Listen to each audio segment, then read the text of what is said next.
जय श्री राधे गोविंद श्री हरिवंश। हमारी किशोरी जी हम सब पर अपनी कृपा बनाए रखें।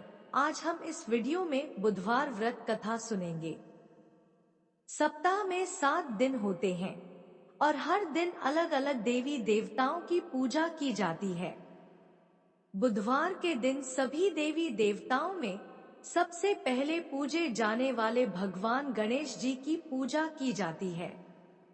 इस दिन व्रत रखने से जीवन में सुख समृद्धि आती है। इस व्रत को रखने से भक्त के जीवन में कभी भी धन धान्य की कमी नहीं होती। बुधवार का व्रत करने से बुध ग्रह भी मजबूत होता है। कोई भी व्रत करे तो उस व्रत की कथा जरूर सुननी चाहिए। तो कथा शुरू करते हैं। समतापुर नगर में मधुसूदन नामक एक व्यक्ति रहता था। वह बहुत धनवान था। मधुसूदन का विवाह बलरामपुर नगर की सुंदर लड़की संगीता से हुआ था। एक बार मधुसूदन अपनी पत्नी को लेने बुधवार के दिन बलरामपुर गया। मधुसूदन ने पत्नी के माता पिता से संगीता को विदा कराने के लिए कहा। माता पिता बोले, बेटा आज बुधवार है। बुधवार को किसी भी शुभ कार्य के लिए यात्रा नहीं करते, लेकिन मधुसूदन नहीं माना। उसने ऐसी शुभ की बातों को न मानने की बात कही। दोनों ने बैलगाड़ी से यात्रा प्रारंभ की। 2 कोस की यात्रा के बाद उसकी गाड़ी का एक पहिया टूट गया। वहां से दोनों ने पैदल ही यात्रा शुरू की। रास्ते में संगीता को प्यास लगी। मधुसूदन उसे एक पेड़ के नीचे बैठाकर जल लेने चला गया।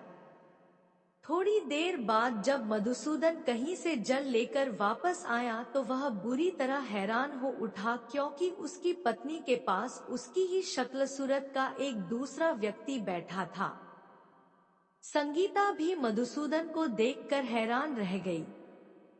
वह दोनों में कोई अंतर नहीं कर पाई।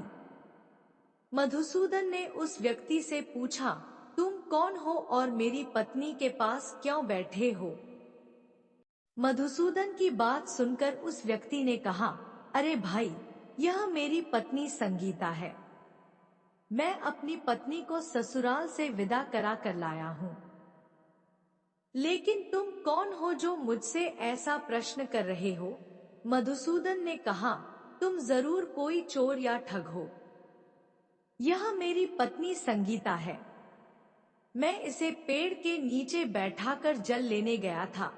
इस पर उस व्यक्ति ने कहा, अरे भाई, झूठ तो तुम बोल रहे हो। संगीता को प्यास लगने पर जल लेने तो मैं गया था। मैंने तो जल लाकर अपनी पत्नी को पिला भी दिया है।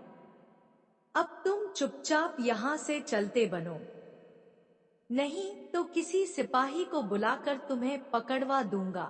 दोनों एक दूसरे से लड़ने लगे। उन्हें लड़ते देख बहुत से लोग वहां एकत्र हो गए। नगर के कुछ सिपाही भी वहां आ गए। सिपाही उन दोनों को पकड़कर राजा के पास ले गए। सारी कहानी सुनकर राजा भी कोई निर्णय नहीं कर पाया। संगीता भी उन दोनों में से अपने वास्तविक पति को नहीं पहचान पा रही थी। राजा ने दोनों को कारागार में डाल देने के लिए कहा। राजा के फैसले पर असली मधुसूदन भयभीत हो उठा। तभी आकाशवाणी हुई, मधुसूदन, तूने संगीता के माता पिता की बात नहीं मानी और बुधवार के दिन अपनी ससुराल से प्रस्थान किया। यह सब भगवान बुधदेव के प्रकोप से हो रहा है। मधुसूदन ने भगवान बुधदेव से प्रार्थना की कि हे भगवान बुधदेव, मुझे क्षमा कर दीजिए। मुझसे बहुत बड़ी गलती हुई। भविष्य में अब कभी बुधवार के दिन यात्रा नहीं करूंगा और सदैव बुधवार को आपका व्रत किया करूंगा। मधुसूदन के प्रार्थना करने से भगवान बुधदेव ने उसे क्षमा कर दिया। तभी दूसरा व्यक्ति राजा के सामने से गायब हो गया।